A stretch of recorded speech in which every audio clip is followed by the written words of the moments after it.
On May 3rd, over 2.2 million students walked into examination halls across India, all competing for a single life-changing medical seat. For most families, this day is the culmination of years of financial sacrifice and grueling preparation, where everything hinges on a single afternoon.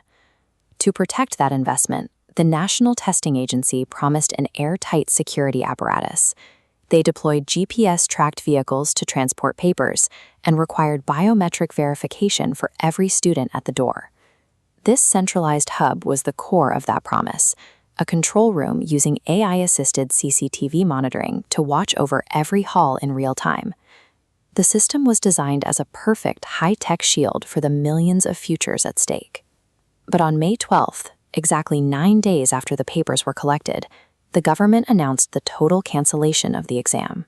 The collapse began with a handwritten guess paper that had been circulating through student networks in Rajasthan weeks before the test. When investigators compared that leaked material to the actual exam, they found a devastating match.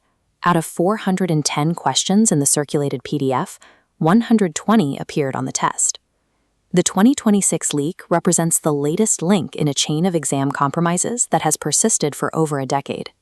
The Rajasthan Special Operations Group found that the 2026 leak was contained in a 150-page PDF document. This file was distributed through basic messaging apps like WhatsApp weeks before the students ever arrived at their centers. Physical defenses like 5G jammers and AI monitors are ineffective if a digital version of the paper is already in the hands of the students before the questions are even printed. A multi-million-dollar defense grid fails the moment it can be bypassed by a single digital forward.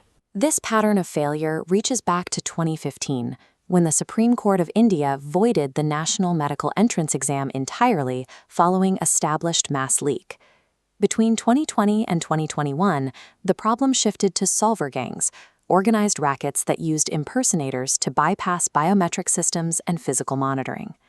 In 2024, the security breach happened at a school strongroom in Hazaribagh, where the paper was photographed and resealed before the exam began. This chart shows the result of that breach. In 2024, 67 students scored a perfect 720, a mathematically impossible outcome.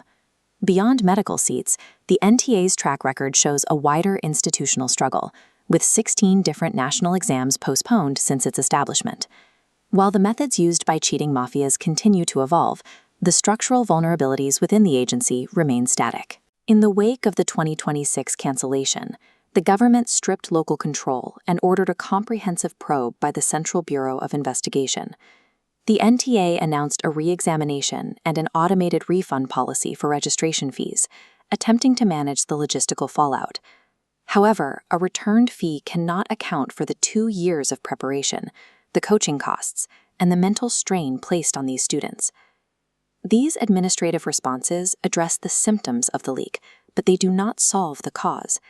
Student protests have spread across the country, fueled by a demand for systemic accountability and agency reform.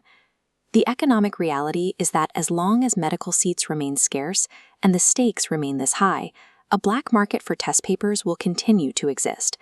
Simply retesting students doesn't fix the underlying fractures. Until the infrastructure is rebuilt from the ground up, millions of futures remain compromised.